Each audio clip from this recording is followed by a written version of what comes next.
just to retrace the Ayodhya movement and the rise of BJP alongside. BJP के जो 80s और 90s की politics थी वो काफ़ी हद तक अयोध्या से डीपली जुड़ी हुई थी. आरती, take us through that connection, how BJP's political and electoral fortunes actually changed as they cashed in on this. So, Tanvi, just before we come to that, I think you and Vinay were also discussing how the Aam Aadmi Party, and not just the Aam Aadmi Party, even the Congress and other political parties have suddenly become Ram Bucks. And obviously the connection is the electoral impact that this has, because that's closely linked to the electoral fortunes, as the BJP has demonstrated in the late 80s and the early 90s. The BJP very successfully rode that Ayodhya wave, the Ayodhya movement, to boost their own electoral prospects. In 1984, this was a party that had just 2 seats in the Lok Sabha. That was L.K. Advani and Atal Bihari Vajpayee himself. Remember, this 1984 election was the one with the Congress swept. It was a post-Indira Gandhi assassination election, and there were just 2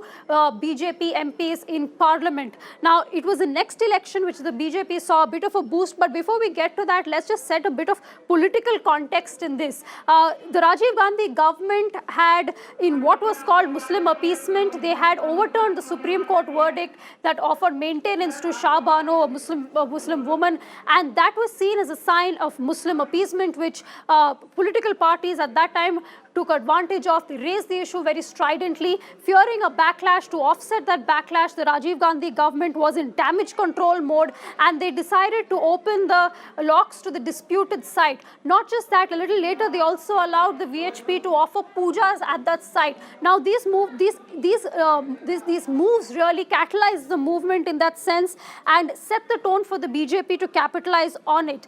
In the 1989 elections, this was also the Bofors election, the BJP jumped to 84 seats in the Lok Sabha. They formed the government with the VP Singh government. This was, of course, the Bofors election, and the Rajiv Gandhi government had to pay the price for that, because, again, the BJP rode on that Ayodhya wave to boost their performance, going from 2 seats to 84 seats. Now, 1991 was the next election. Between 89 and 91, there were again a series of moves. Let's set the political context for that. This was the period between the Mandir versus Mandal Commission. The VP Singh government was under pressure from various quarters, including his own deputy Devi Lal. To offset that, he decided to dust off the Mandal Commission report and place that which actually advocated 27% reservations for OBCs. Now, to counter that effect, the BJP intensified their campaign to ensure that there is no division of the Hindu vote. It was in this backdrop that Advani started his Somnath Yatra in 1990 from Somnath to Ayodhya, which was later stopped in Bihar.